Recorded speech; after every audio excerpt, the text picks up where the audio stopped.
So welcome to Paul Kerr, producer of Mary Seacole. And I'm going to pass it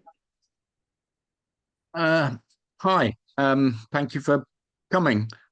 This is a documentary I produced for Channel 4 almost 20 years ago. So it's not a new documentary, it's not a premiere or anything. But it's a documentary, as I say, that was produced for Channel 4 20 years ago and was something of a labor of love because um, once I finally found out who Mary Seacole was, I spent quite a lot of time trying to get a documentary about her made.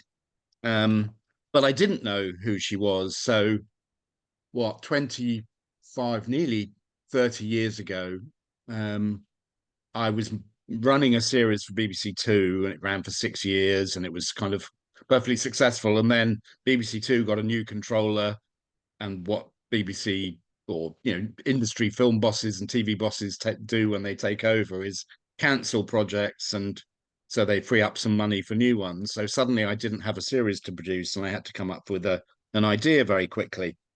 And one of the ideas I came up with was to make a documentary series about the Crimean War, which I knew precisely kind of nothing really. I'd heard of the Charge of the Light Brigade, which I'm sure you all celebrated last Friday, which was the 170th anniversary of the Charge of the Light Brigade last Friday, the 25th of October. So I'd heard of that. I knew some of the words from Tennyson's poem about it, Into the Valley of Death rode the 600, and so on. And I'd heard about Florence Nightingale, Lady of the Lamp, and that was probably it.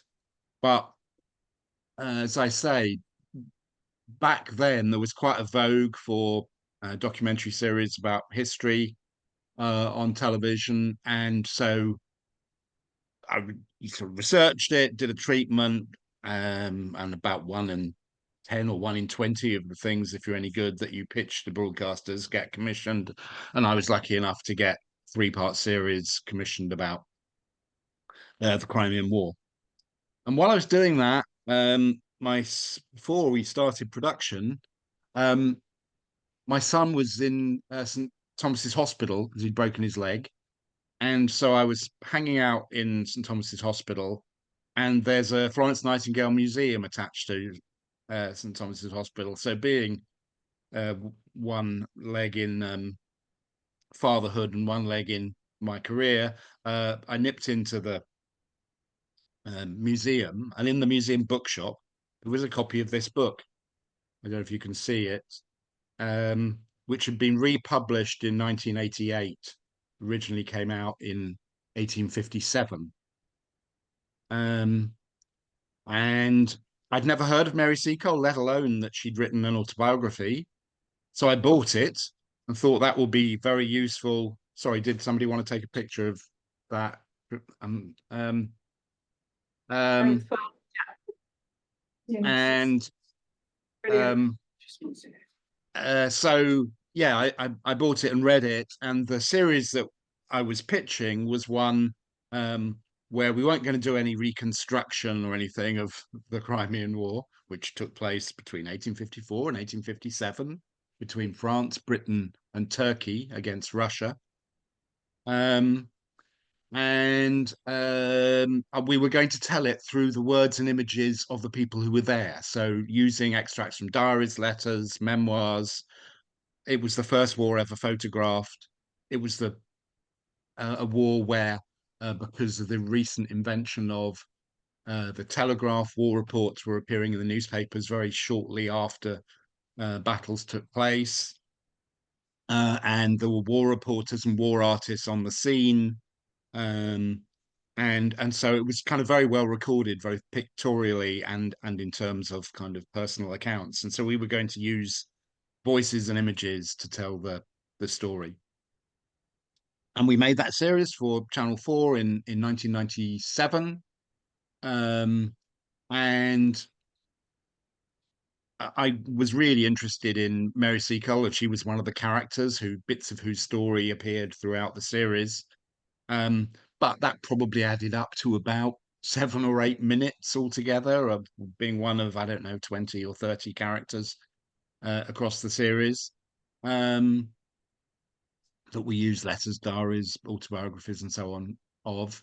And so a couple of years later, I arrived at another production company and was given the job of being the series producer of a documentary series for BBC4, which was just launching, then called BBC Knowledge. And they were making 4 documentaries about Black Britons called Hidden History. And it had 4 Black directors, 4 Black researchers, and I was the token white boy on the production. I was really interesting. And one of the 4 people that the films were about was Mary Seacole. And I could actually claim to, by then, know a bit about Mary Seacole. So that was probably the film I was most invested in of the series. But it was made, as I say, for BBC Knowledge, whose budgets in those days were about threepence halfpenny for half an hour of television. So it was both quite a short documentary and a very, very low budget documentary. So I was still thinking, look, there's a real hour-long documentary in this story. And so after I'd done that, I started work on putting together a treatment for a fully fledged documentary, kind of 1 hour television documentary about Mary Seacole. And because television likes what are called hooks, anniversaries, it seemed that it was a good idea to pitch it for broadcast in 2005, which is understood to be the 200th anniversary of Mary Seacole's birth, though I don't think anybody's absolutely proved that she was born in 1805. So we persuaded Channel 4 that it was a good idea to kind of transmit a documentary in 2005, and they commissioned and gave us a very healthy budget to make a documentary. And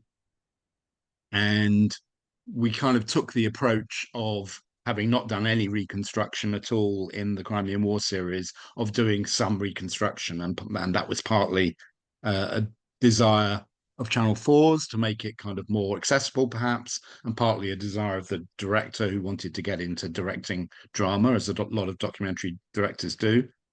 So that's how the film came about. I could tell you more about it if you're still there in 48 minutes time. Yeah, that's probably all I need to say right now. Yeah. Brilliant.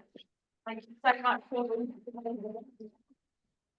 we'll run our screening, and then should we call you back straight after? Is that okay? Brilliant. Okay. All right. I'll see you later. Thank you, Paul.